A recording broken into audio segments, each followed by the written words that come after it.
Sunday. I am Olajumoke Olatunji. Today on the program, police arrest former Air Force officer for supplying military uniform and arms to bandits leader Bilotoji. As bandits kill 9 persons in Kaduna, abduct former CBN director, brother, sister-in-law, and 32 others. Reps member Dennis Idahosa emerges Edo APC governorship candidate. And later on the show, House of Representatives members propose return to parliamentary system of government. I will be hanging out with Babajide Kolade Otitoju and Chris Kendi Nwandu. Journalist Hangout starts now.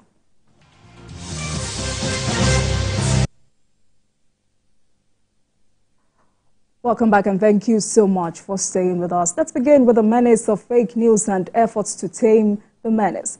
Radio France International and Voice of Nigeria VON are collaborating to tackle the menace of fake news. The Director General of VON, Jibrin Ndace, and the CEO of Radio France, Jean-Marc Four, announced the collaboration during a visit in Lagos to strengthen the existing relationship between the two media houses and address the issue of fake news. Before we discuss this, let's share the story by TVC News Zainab Akode with you. Fake news and misinformation have continued to generate concerns among people all over the world.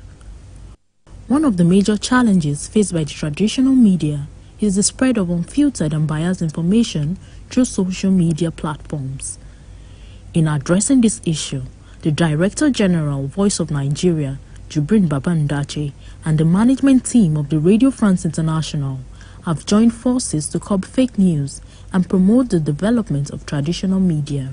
The biggest challenge that big brands like Voice of Nigeria, RFI, and similar big brands both in the traditional media platform face is that attempt by some social media users who peddle fake news, misinformation, disinformation, and therefore whittling down even the power of the traditional media. They believe this visit will also help revive the relationship they had built in the past and bring back people's trust in traditional media.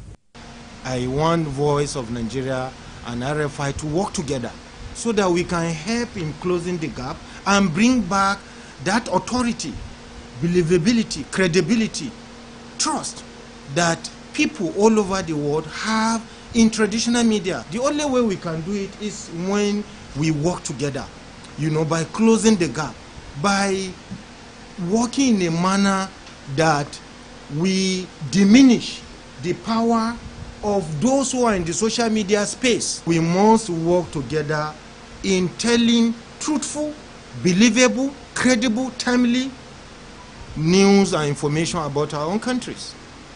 We can't do that without sharing content, without working together, without being seen to work together. This meeting also seeks to address profiling and negative narratives about Nigerians abroad through programs aimed at enhancing Nigeria's image and reputation.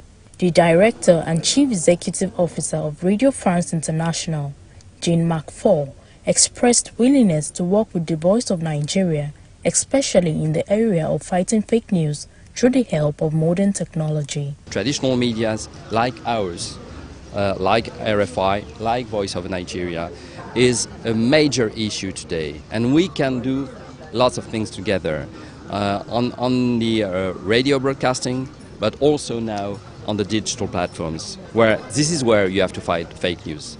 And we have made, as for RFI, we have made major investments for the past months. We now have modern technologies in our new venue, and I think we can share a few things with you, with Voice of Nigeria, regarding that fight on the digital platforms, thanks to the modern technologies that we have now in Lagos. To further show commitment towards partnerships, the management team of the Voice of Nigeria, led by the Director General, Jibrin Ndace, paid a courtesy visit to the Advertising Regulatory Council of Nigeria to show support for the promotion of local content and implementation of global best practices. We are already looking at the act that established a Voice of Nigeria to retune it and rework in line with global best practices and the way the world is run now. But before then, We require support from you, ARCOM, in terms of collaboration and partnership. Advertising is primary to the stability of the media.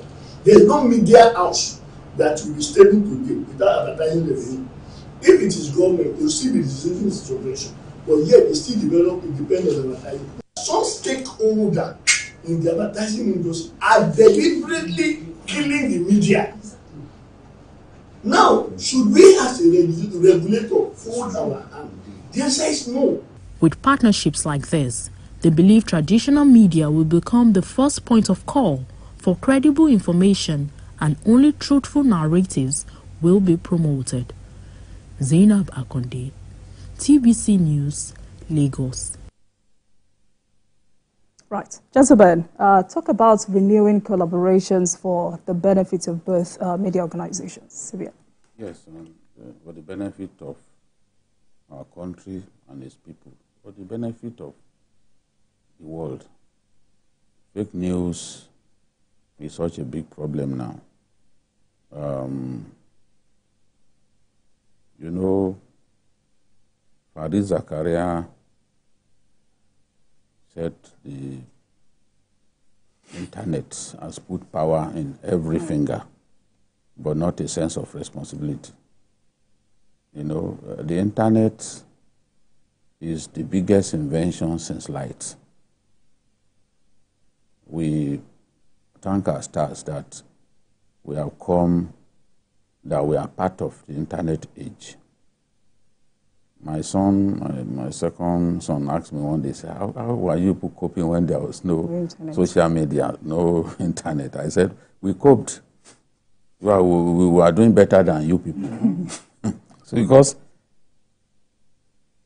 it has made our world simpler, it has made the world a global village. You now have information at your fingertips, but this is being abused. The new media is such a good thing, but there are so many responsible people who have found an opportunity to harass people, to lie against their country, lie against these people using the new media. So now, I agree with Jibrin Ndace, my friend, and the people from Radio France International, that we have to strengthen the mainstream media. We are far, far more credible than the alternative. Because sometimes when people talk about a fake news, and they ask me, I would ask them, have you seen any of the mainstream media report it? We have the restraints that they don't have. We have the training that they don't have. We have the capacity to filter because we have training. A lot of people who today are emergency journalists, they don't have training. And that's why you see them, what they do shows clearly that they do not have training. Even for some of them who have been privileged to get into TV studios, that lack of training shows in the way they talk and the clear lack of depth that you see. Because a trained journalist who is a broadcaster, he knows he has a program to present. He has to prepare. It is not on your program that people will start teaching you what you didn't know. You should expect the kind of questions that will come your way. And your duty is to inform, not to misinform. There is a video making the round now that, somewhere in northern Nigeria, I'm sure my friend has seen it, that new Naira notes, have been piled up in a warehouse. That was the video of the Dawano market, where officials of Kano state government shut down some warehouses where they claimed they were hoarding. Yes. So what you saw there, even the person talking in that video mentioned talia. Talia means noodles. That's what talia means. And they've been saying, it is new Naira notes in the north. There was another video there's another video that has been making the round, in which one critic, he goes to some of the TV stations, you know, where they see him as a credible analyst, whereas he's a very dishonorable person. Someone who pretended that his back was broken. And they were carrying him into the courtroom. But as soon as he got back to his police cell, he was even leading prayers. You know? That guy, people are now saying it is the former Accountant General of the Federation. But that's not the former Accountant General of the Federation. We discussed that issue. We brought him here. We brought him here. And recently he was arrested by the former Attorney General of the Federation, who accused him of cyberbullying and all that. You know the person that I'm talking about, you know, because you see his face all over the place, granting interviews to Nigerians who do not know him as a fraudulent fellow. Because if you can lie like that, only to get into your cell and start leading prayer, you claim that your back was broken. It took up to 15 minutes to even wheel you into the court premises. But as soon as you got into, you didn't know that the camera had been planted. You were even leading. You threw away your crutches, you know. You are now leading. So that video was for a different person. But already now, they are calling it the former Accountant General of the Federation. And you will see Aisha of Labour Party also running commentary on an individual that he did not know. That was not the account. So these kind of things happen. People are out to mislead Nigerians. And we have to defeat fake news. We have to find a way. We won't wait until fake news leads us to war before we know that that's a big problem. Madishehu, that's the name of the person. It's Madishehu who claimed that his back was broken. You know? When they brought him to court. Well, not former Accountant General, but many people believe. They are sending me the video. They say, so this Accountant General is pretending. Why is it that when they take them to court that they now lie to us that they are sick? That's Madishehu pretending, not Accountant General. And I'm saying this so that those who have seen that video will know that it's actually Madishehu, not the former Accountant General of the Federation. Right. So, Sikian, another takeaway from that meeting is for established media organizations to work together, share content to reduce the impact of fake news. Yes, very apt, in-depth. I totally like the visit of the chief executive of Radio France International. That's one of the best radio stations in the world, just like VOA and others. And also, I was happy I saw our friend. I didn't even know that is the I didn't know it's the DJ of Von now. I didn't know. You know, most of these appointments have been coming in. So I congratulate him on his appointment. That's a fantastic guy. And most people don't understand the job of Voice of Nigeria.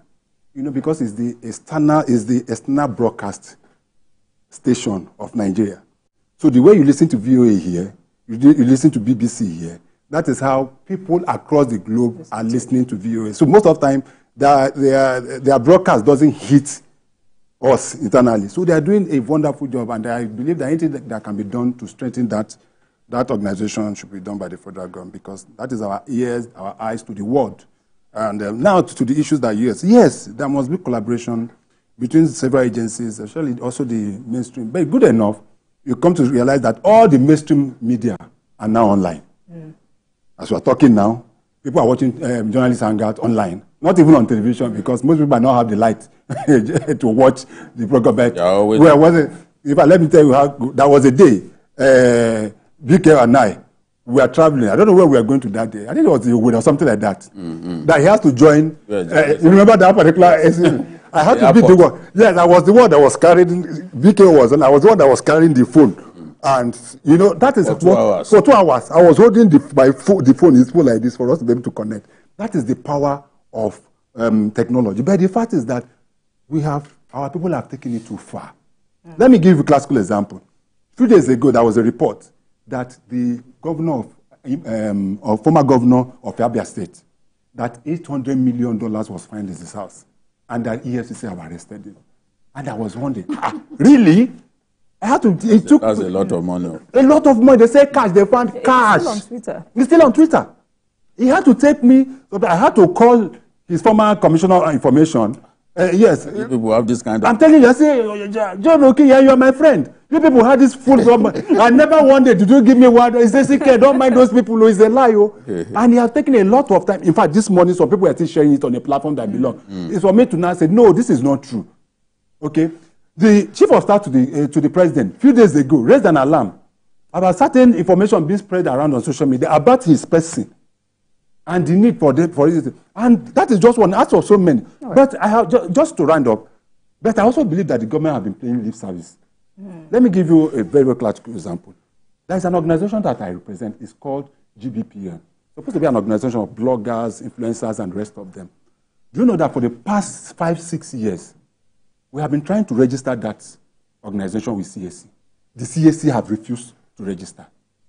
And the essence of coming up with such an organization is for us to be able to, be able to make sure that we harness so that we can be able to shift those that there are a lot of people publishing online. Mojis is here, comes here regularly. Mojis is an online publisher. Mojis is a fantastic editor. There have been so many people that left the mainstream and have gone into online publication. But the fact is that the work of the few around that have been messing up the whole thing, that is not even helping the matter. That is why I think that the government, because they are saying that we need to promulgating new law is not. We have a 2015 cyber crime law that has been in place. Yes. And I've said it on this program. I was the first person to be taken. That's what BK was calling one. They say, I didn't know you have been to jail. You are a convict. I was the first person to be taken and was tried on that law, 2015. And I was kept at Ikoyi prison for 13 days.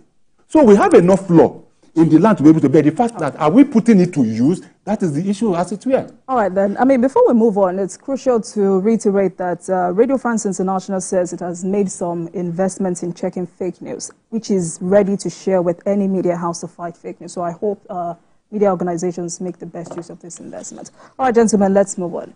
Punishing bad behavior is a